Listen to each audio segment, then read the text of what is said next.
ඔළුව රිදෙනවා ඩොක්ටර්. කෙනෙක් ලණුවකින් හිර කරනවා වගේ. වේදනාව අඩුවෙයි.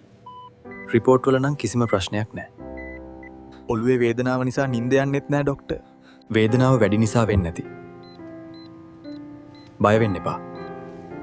අනේ ඩොක්ටර්, සල්ලි කීයක් ගියත් කමක් නැහැ. මේක හොද කරලා දෙන්න. දැන් ටිකක් රෙස්ට් කරන්න.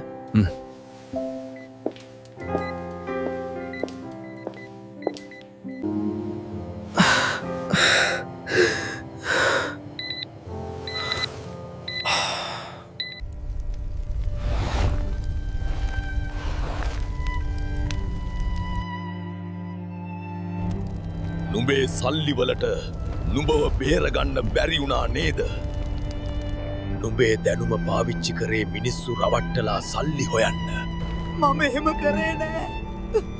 මගේ ඇඟ පිච්චෙනවා. මට වතුර ටිකක් දෙන්න. අහිංසක මිනිස්සු රවට්ටලා සැප විදිනකොට ඒ මිනිස්සු විදින දුක ගැන හිතුවේ නෑ නේද? නුඹේ දැනුම, නුඹේ හැකියාව, නුඹ යෙදෙව්වේ වැරදි දෙයකට. නුඹ දැනම ඒ වැරදි කරේ මුදල් වෙනුවෙන්. මම මිනිස්සුන්ට කිසිම දෙයකට බල කරේ නෑ. මම වැරදි නෑ. බොරු කියන්න පුරුදු වුණ කෙනා පව් කරන්න බය නෑ. ඒත් කර්මයෙන් ගැලවීමක් නෑ. තමන්ගේ හැකියාව, දැනුම, රූපය නුඹලා පාවිච්චි කරද්දී හරි වැරද්ද හිතන්නේ නෑ. මිනිස්සුන්ගේ හිත්වල වෛරයක්, ද්වේෂයක් ඇති කරන එකේ බරපතලකම නුඹලා දන්නේ නෑ.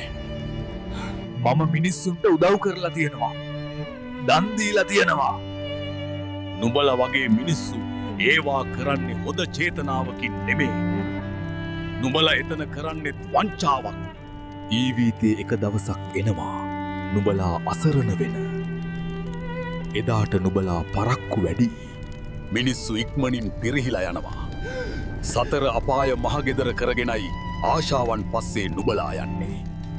නුඹලා අවුරුදු 100ක් ජීවත් වෙන්නේ නෑ.